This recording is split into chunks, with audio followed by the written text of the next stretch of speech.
കേരള ആദിവാസി forum സംഘടിപ്പിക്കുന്ന മദ്യവിമുക്ത ഊരുകൾക്കുള്ള ആദിവാസി കലാജാഥ ജനുവരി 16 ആരംഭിച്ചു. Advocate CK Sudhakaran ഉദ്ഘാടനം നിർവഹിച്ചു.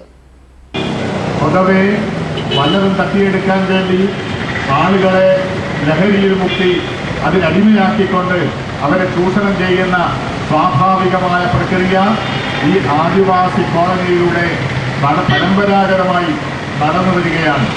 എന്തു തന്നെയായാലും ഇതിന്റെ സംഘകാലത്തിൽ സൂചിപ്പിച്ചതുപോലെ ഒരു തീമല മാമലയായി വളരുന്ന കാഴ്ച നാം കാണുകയാണ്. ആദിവാസികൾ, അടിസ്ഥാന വർഗങ്ങൾ, അതുപോലെ ഗോത്രവർഗങ്ങളൊക്കെ അവർ ഉയർത്തെഴുന്നേൽപ്പിന്റെ പാതയിലേക്ക് നീങ്ങുകയും ഒരു വിമോചന പ്രസ്ഥാനമായി അതിന്റെ ചുറുചുറുക്കുള്ള രാഘവനെ പോലുള്ള ഈ വേണുവിനെ പോലുള്ള ആളുകൾ അതിന് നേതൃത്വം കൊടുത്തുകൊണ്ട് അവരെ ഉയർത്തെഴുന്നേൽപ്പിച്ചുകൊണ്ട് ഒരു ഉണർത്തുപാട്ടായി അവർ ഈ കേരളം ഒട്ടാകെ വ്യാപിച്ചുകൊണ്ടിരിക്കുന്ന കാഴ്ച നാം കാണുകയാണ്. 2012 ജനുവരി 16 കാസർഗോഡ് നിന്ന് ആരംഭിച്ച് ഫെബ്രുവരി 3 തിരുവനന്തപുരത്ത് സമാപിക്കുന്ന വിധത്തിലാണ് കലാജാഥ ക്രമീകരിച്ചിരിക്കുന്നത്. കേരളത്തിലെ ആദിവാസി ഊരുകളെല്ലാം മദ്യത്തിന്റെ പിടിയിലാണ്. ആദിവാസി സമൂഹത്തിന്റെ ജീവിതത്തിനും വികസനത്തിനും ഏറ്റവും കൂടുതൽ പ്രതിബന്ധമായിരിക്കുന്നത് മദ്യത്തോടും മയക്കുമരുന്നിനോടുമുള്ള ആസക്തിയാണ്.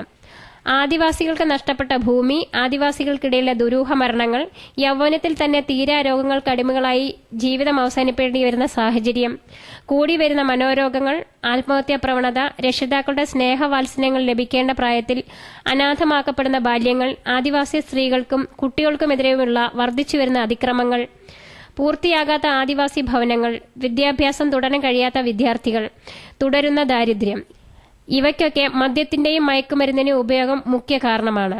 ആദിവാസികളെ വഞ്ചിക്കാനും ചൂഷണം ചെയ്യാനും മദ്യത്തെ ഉപാധിയാക്കുന്നവരെ തിരിച്ചറിയുന്നതിന് ആദിവാസി സമൂഹത്തിന് സാധിക്കുന്നുമില്ല. ഈ മഹാവിപത്തിനെതിരെ എല്ലാവരെയും, പ്രത്യേകിച്ച് ആദിവാസി സമൂഹങ്ങളെ ബോധമുള്ളവരാക്കുന്നതിനു വേണ്ടിയാണ് ഈ കലാജാഥയും തുടർ പ്രവർത്തനങ്ങളും സംഘടിപ്പിച്ചിരിക്കുന്നത്. ചടങ്ങിൽ മൂസ പാട്ടില്ലത്ത് അധ്യക്ഷത വഹിച്ചു. K. കൃഷ്ണൻ സ്വാഗതം പറഞ്ഞു. വേണുഗോപാൽ, കൃഷ്ണൻകുട്ടി, കുഞ്ഞിരാമൻ അയ്യങ്കാവ്, രാജേഷ് വയമ്പിൽ എന്നിവർ സംസാരിച്ചു.